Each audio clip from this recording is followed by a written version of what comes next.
12 reasons why people tend to stay in debt. Let's talk about it.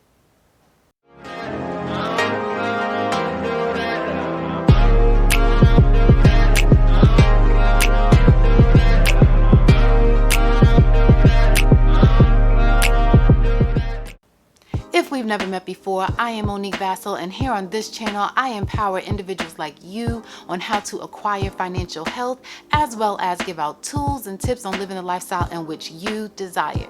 So, if you're new to this channel, make sure you hit that subscribe button, like, comment, and share. And if you're a returning member, hey, make yourself comfortable and let's do this. What's up, my beautiful people? Today we're talking about an article I recently read entitled 12 Reasons Why People Stay in Debt. It was written by Dave Ramsey, another financial advisor, and I just wanted to basically throw out the highlights of the article so that you can assess where you are and where you need to be, or what spending habits you need to change in order for you to become debt-free. So the first reason why people tend to stay in debt is that they don't want to make sacrifices. Way too many times we live above our means and we're not willing to sacrifice today to live a more successful life for tomorrow. And that's one thing that I was always taught by my father, that sacrifice equals success.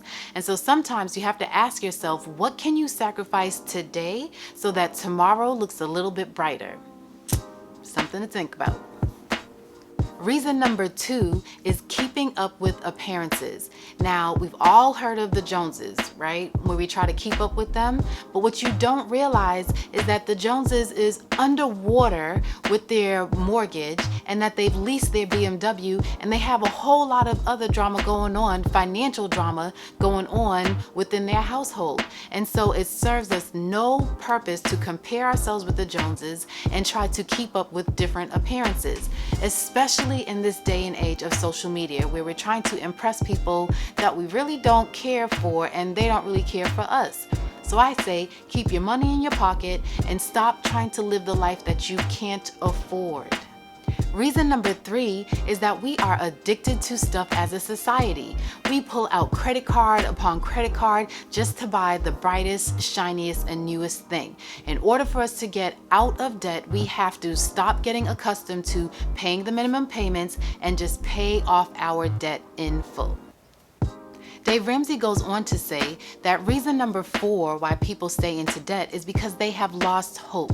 They've been in their current situation, living paycheck to paycheck, paying off the minimum payment on their credit card bills for so long that they can't see the light at the end of the tunnel.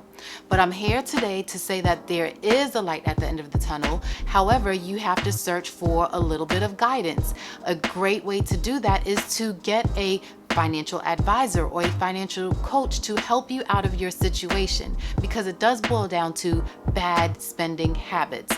And if you have a need for a financial coach, call me. And the 5th reason why people tend to stay in debt is that they don't make paying off their debt a priority. This also goes back to poor spending habits or being accustomed to paying the minimum payment on your credit cards. One way to help pay off your credit cards early is to use the snowball method. And that is where you take your least amount of credit card debt and you pay that off, and then you move on to the next debt and then the next debt, and it goes in that order, and then you end up paying off your debt with a little bit more ease. But you have to make it your priority. You cannot push your debt to the back burner and continue to make minimum payments, because that is the reason why we tend to stay in debt. Also understand that once you pay off your debt, you are giving yourself an internal raise. Those minimum payments go away, and that's extra money in your pocket. And reason number 6 is that people have no idea why they spend the money the way they do. What you have to understand is that you've learned how to spend money before you even received your first paycheck. You were raised on how to spend money the way you do. Hence the reason why your habits look the way they do.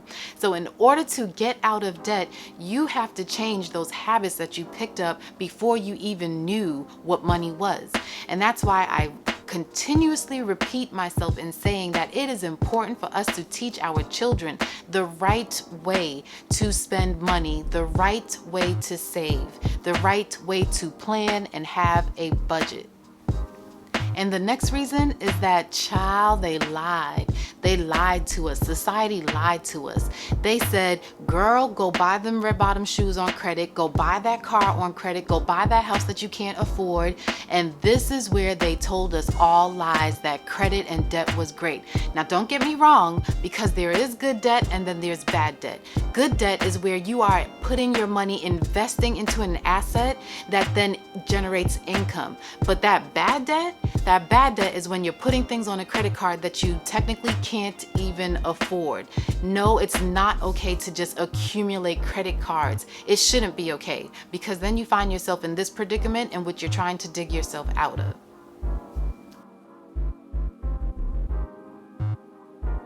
And reason number 8 is for those of you that are booed up and married, primarily married, because you're now sharing your finances, and what's yours is mine and what's mine is yours. That also applies to debt. And so when spouses are not on the same page in regards to debt, it can create so many more problems and keep you guys in debt. You have to be on the same page, or at least working to become on the same page. In all transparency, I am more so the type to want red bottoms for everyone and want to give and want to travel and want to do things. But thank God that I have my husband that is able to pull me back and rein me in when I need to, and make sure that we are always on that same page, trying to reach our financial goals together. And so when you come together in your marriage with you and your spouse, you need to make sure that you guys are working toward the same goal. Unfortunately, a lot of times there's the breadwinner and the one that's not making as much. And the one that's not making as much tends to be the one to want to spend more money. And so please just keep in mind to try to come to be on the same page and have those same financial goals, so that you both can come out of debt successfully. Dave Ramsey's 9th reason for why people stay in debt is that people think that they don't make enough money. Now, this may be true for some people, and thank God there are side hustles and different opportunities out there that you can create more income. But on the flip side, you have to ask yourself, when you have an increase in pay, do you save more? Do you invest more? Or do you pay off more debt? Or do you simply just spend more? Because what you need to realize is that what you do with a little, you'll do with a lot. And so if you create bad habits with the little, you'll create it when you have more. And so what that leads into is reason number 10 that people stay in debt, is that they don't even have a budget. Even with the pay that you currently do you have a budget? If you don't have a budget, you know where you need to start. You need to go look at my other video regarding budgeting 101. And then another reason why we tend to stay in debt is that we don't cut up our credit cards. Now, Dave Ramsey will say that you're supposed to cut them up and close them off. I don't agree with that. Yes, you can cut them up, because then it takes you a little bit more to be able to put yourself back in debt. However, do not close off your credit cards. And the reason why I say that is because you want to maintain your credit score. Dave Ramsey is rich. He doesn't need credit. He uses cash for everything. However, for you that is not in the same situation as Dave Ramsey, keep the credit card open, but cut it up just to make sure that it's a little bit harder for you to get yourself back into the debt that you dug yourself out of. And the last reason that people tend to stay in debt is that they don't have a plan. If you have poor spending habits, if you don't have a financial budget, then how do you have a plan for your future? The plan should not be living paycheck to paycheck.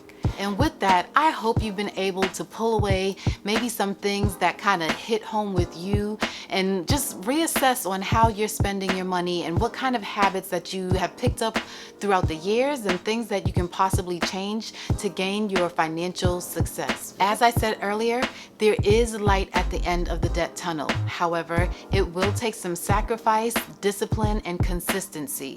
And it will take you putting a plan, a budgeting plan in place. Thank you for taking the time out to watch this video. Feel free to comment below. Make sure you give this video a like. And like I always say, share this video with your mama and them, or anyone else that needs to know why they may be staying in debt. And I will see you soon.